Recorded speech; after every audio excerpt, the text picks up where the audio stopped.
learners, once again welcome back to NTA UGC NET Paper to Education channel. अभी तक आपने subscribe नहीं किया है then do like and subscribe my channel that is NTA UGC NET Paper to Education. Friends, आज हम पढ़ने वाले हैं चैप्टर नंबर 2 उसका बी पॉइंट. चैप्टर नंबर 2 कौन सा है? तो history, politics and economics of education, and in that we are going to study the sub section that is B. यहाँ पे हम इस चैप्टर में पढ़ेंगे the first point that is relationship between policies and education.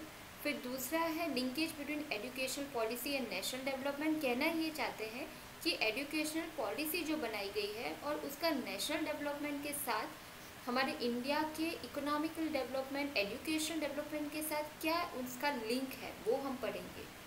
फिर बोला गया है थर्ड पॉइंट में डिटर्मिनेंट्स ऑफ एजुकेशनल पॉलिसी. ऐसे क्या डिटर्मिनेंट्स है जो कि एजुकेशन पॉलिसी बनाने में एक आप कह सकते हो फैक्टर्स है जो अफेक्ट करते हैं.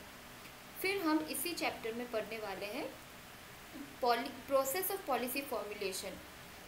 प्रोसेस ऑफ पॉलिसी फॉर्मुलेशन मतलब कि एजुकेशन पॉलिसी जब हम कोई बना रहे हैं या बनाने वाले हैं, हम मतलब कि मिनिस्ट्री ऑफ एजुकेशन, तो वो जो बनाने वाली है वो प्रोसेस के ऊपर काम करने वाली है. तो उसमें कौन से स्टेप्स जो उनको ध्यान देने हैं वो हम पढ़ने वाले हैं. तो ये एक बात तो मैं आपको बता दूं कि ये प्रोसेस ऑफ पॉलिसी फॉर्मुलेशन है, ये बहुत ज़्यादा इम्पॉर्टेंट है for your education net examination. क्योंकि इसमें क्या होता है, एमसीक्यू आपको पूछ लेते हैं, आपको सीक्वेंस में रखना होता है. सो ये टॉपिक इस हिसाब से बहुत इम्पॉर्टेंट है. So without further ado, let's just start with today's session and understand what do we mean by this.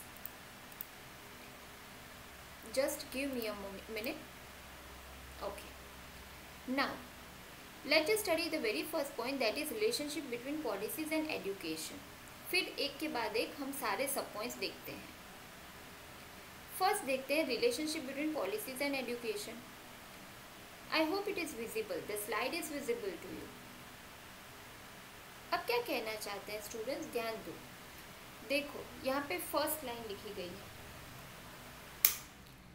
Education occurs in several forms for many purposes through various institutions. यानी कि education अलग अलग form में अलग अलग institutions आपको देती है. It is providing you education knowledge.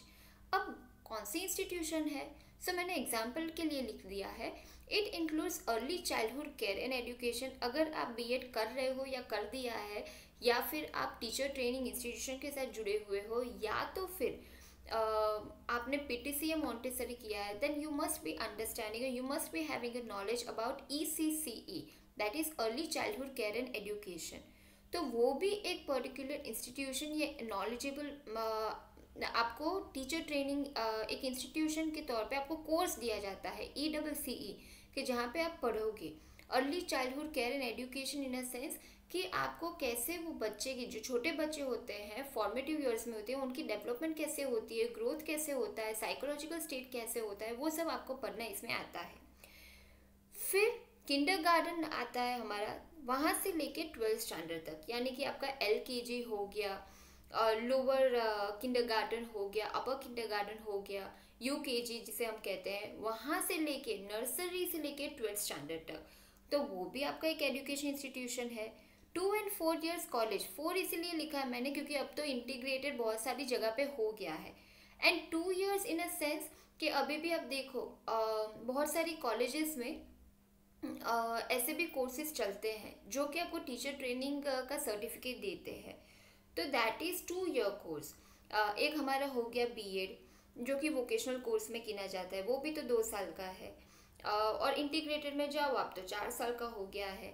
फिर ग्रेजुएशन का हमारा कोर्स हो गया, प्रोफेशनल एजुकेशन का हो गया, एडल्ट एजुकेशन अभी तो है. तो वो सारी इंस्टीट्यूशन ये जो कि समय सब एजुकेशन प्रोवाइड करती है, जॉब ट्रेनिंग प्रोवाइड करती है. Thus education and policy are directly related with one another. पता चला? यानी कि यहाँ पे हमें समझना है कि रिलेशनशिप क्या है एजुकेशन और पॉलिसी के बीच में.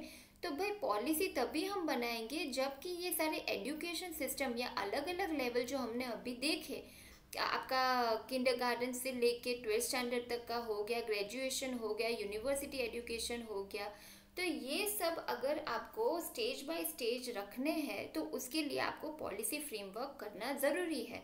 तो ये दोनों के बीच में यही रिलेशनशिप है, that both are interrelated and interdependent. Policy नहीं बनी है तो एजुकेशन प्रॉपर नहीं चलेगा, एजुकेशन प्रॉपर नहीं है तो उस हिसाब से पॉलिसी नहीं बना पाओगे।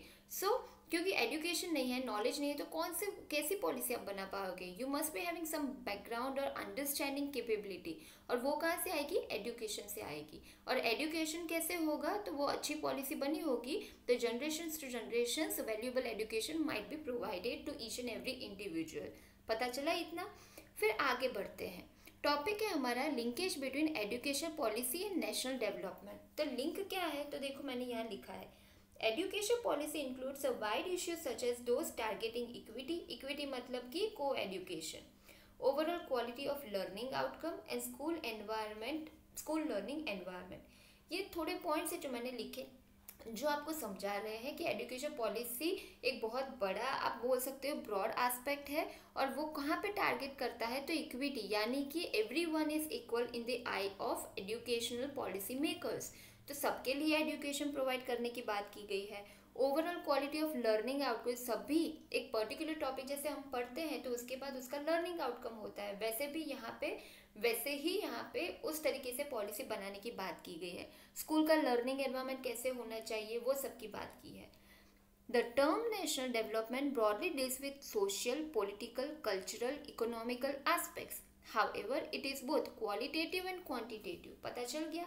नेशनल डेवलपमेंट क्वालिटेटिव भी है और क्वांटिटेटिव भी। क्वांटिटी आता है तो मतलब कि न्यूमेरिकल नंबर्स, जब हम नंबर्स की बात करते हैं ना, जैसे जीडीपी हो गया, इतने परसेंटेज हमें पूरे जीडीपी में से 6% एजुकेशनल डेवलपमेंट में देना है, जैसा हमारे बजट में बोला गया है। So that is indicating national development. और क्वालिटेटिव मतलब कि पर कैपिटा इनकम कैसा है, या फिर सबका जो स्टैंडर्ड ऑफ लिविंग है वो बढ़ा है, everyone is educated, everyone in the family is having some sort of educational degree, not only that but they are independent in so many ways. So all this are qualitative, मतलब कि overall अगर हम पूरे अपने national development की बात करें तो वो दोनों एस्पेक्ट को कवर करता है। हेल्थ वाइज नेशनल डेवलपमेंट की बात करें कि सब लोग किस तरीके से हेल्दी वे में जी रहे हैं, डॉक्टर का कंसल्टेशन कर रहे हैं तो मेडिसिन प्रॉपरली मिल रही है, that is all about the qualitative.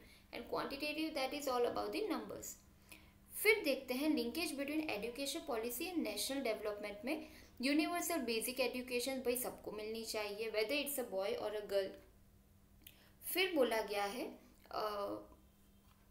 Privatisation and public private partnership, इसके बारे में भी बात की गई है। पब्लिक प्राइवेट पार्टनरशिप मतलब in education system, private schools और कॉलेजेस तो खुले ही है, पर उसके साथ साथ गवर्नमेंट अपनी भी स्कूल कॉलेजेस खोलते हैं, यूनिवर्सिटीज़ खोलते हैं। नॉट ओनली दैट बट वो कोलैबोरेट भी करते हैं प्राइवेट इंस्टीट्यूशन के साथ, अफिलिएशन भी देते हैं। So in that way particularly secondary section, higher secondary and vocational technical education, special attention to girls and women education. तभी तो लिंकेज एक हो पाएगा कि दोनों ये सारे कंपोनेंट्स को आधार रख के वो पॉलिसी बना रहे हैं। Decentralization or at least a transfer of some of the activities of education planning and reform from the center to lower echelons of government, teacher and administrator professionalization, the search for multiple sources and channels for financing of education, यानी कि ऐसे sources ढूंढने हैं जो कि education system को अच्छे से चलाने में हेल्प करे, कंट्रीब्यूट करे। यानी कि से फॉर एग्जांपल स्टेट गवर्नमेंट को कोई एजुकेशनल डेवलपमेंट करनी है अपने स्टेट में, अपने रीजन में, तो who will it concern? It will concern the central level, उस हिसाब से बोला गया है, प्रॉपर चैनल के थ्रू। फिर थर्ड पॉइंट देखते हैं डिटर्मिनेंट्स ऑफ एजुकेशनल पॉलिसी। तो फर्स्ट है डिटर्मिनेंट्स का मतलब क्या होता है इन जनरल, कि ऐसे कौन से फैक्टर्स हैं जो एजुकेशन पॉलिसी के ऊपर अफेक्ट करते हैं, या एजुकेशन पॉलिसी जब हम बनाते हैं तो उसके ऊपर बहुत हमें ध्यान देना ज़रूरी हो जाता है। तो फर्स्ट है एक पॉलिसी डिज़ाइन कैसे करोगे। ये पॉलिसी मतलब एजुकेशन पॉलिसी की बात की गई है, तो यहाँ पे सबसे पहला फैक्टर है policy design. The way a policy is debated and framed, the logic it suggests between the policy problem and the solution it offers, and the feasibility of the latter determine to a great extent whether a policy can be implemented and how. यानी कि यहाँ पे आप जो policy debate कर रहे हो, debate कौन करेगा? तो जो भी कमिटी मेंबर्स है, जो ये फ्रेम करने वाले हैं, तो वो जब फ्रेम करते हैं, डिबेट करते हैं, एक प्रॉपर कंक्लूजन के ऊपर आते हैं, तो उसमें सजेशंस भी होते हैं किन के बीच, तो पॉलिसी प्रॉब्लम क्या है और सॉल्यूशन क्या वो ऑफर कर रहे हैं, और पॉसिबिलिटी सच में वो सॉल्यूशन की रियल लाइफ में है, ये सब के ऊपर एक पॉलिसी डिज़ाइन फ्रेमवर्क होता है। और वो हमारी एजुकेशन पॉलिसी अच्छी बनी है या नहीं, वो डिपेंड करने में, वो मतलब डिटरमाइन करने में हेल्प करता है। Second, stakeholders and their engagement. Education policies implemented by individuals and organizations make them central to the implementation process, both because of their own characteristics and thanks to their interaction with other determinants। यानी कि यहाँ पे stake holders कौन हो गए, वो हम अभी ही 2 मिनट में देखेंगे, और उनका एक दूसरे के साथ रिलेशनशिप कैसा है, तो वो भी यहाँ पे बहुत ज़्यादा डिटरमाइन करता है कि एजुकेशन पॉलिसी कैसी रहने वाली है आगे जाके। फिर कहा गया है the institution policy and societal context. जो पॉलिसी बनाई गई है उसका और सोसाइटी का जो कल्चर है, जो लोग रह रहे हैं, जो लोगों ने जिस तरीके से एजुकेशन लिया है, जो वो उनका आप बोल सकते हो थिंकिंग है, वो सबसे मेल खाता है। The institutional setting comprises the formal and informal social constraints that regulate the implementation process in a given education system. The other policies in place in education, other sectors also need to be taken into account because they may facilitate or hinder the implementation process। यानी कि अगर societal development करना है आपको, society में क्या चल रहा है, किस तरीके के लोग रह रहे हैं, उनका थिंकिंग, उनका कल्चर, ट्रेडिशंस, वो सब भी ध्यान में रख के आपको एजुकेशन पॉलिसी बनानी है। तो इन दोनों के बीच में भी रिलेशन होना चाहिए।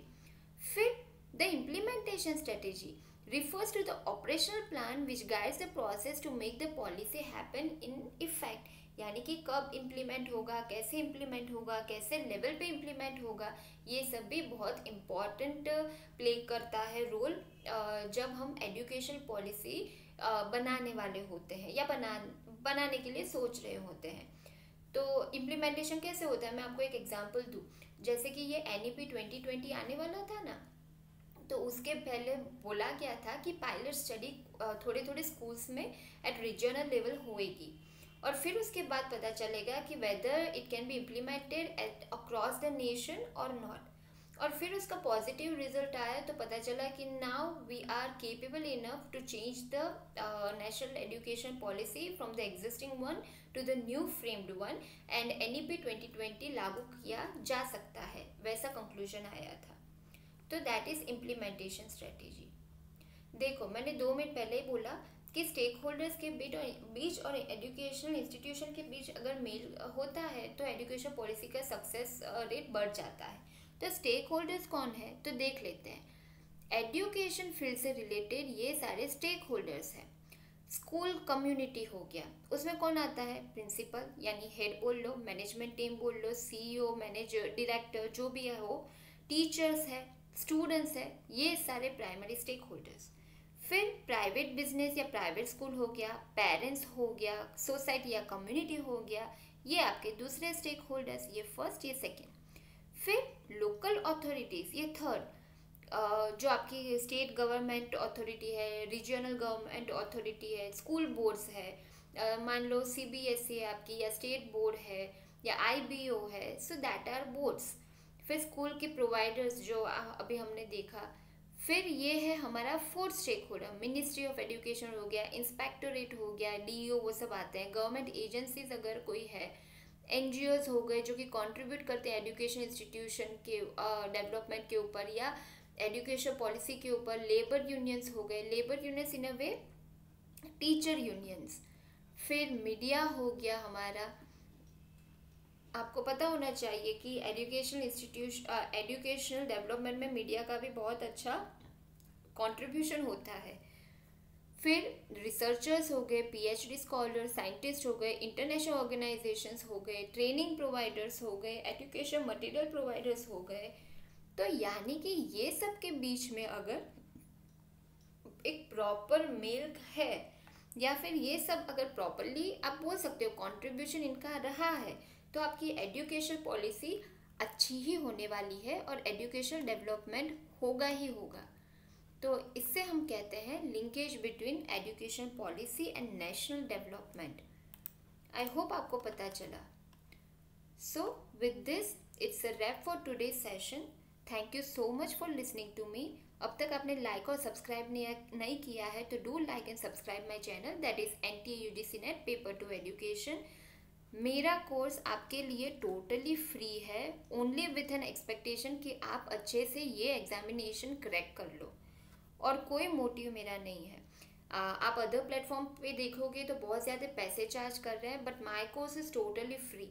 तो इवन जब भी मैं आपके लिए लेसन लेके आती हूँ तो आप थोड़ा पढ़ा करो, क्योंकि आपको ग्रो करना है, अपनी एजुकेशन डेवलपमेंट करनी है, एक अच्छी प्रॉपर लाइफ भी तो देनी है अपने फैमिली को और खुद को। So that is why. ठीक है, चलो, till the next time, keep learning, keep achieving. Thank you so much once again.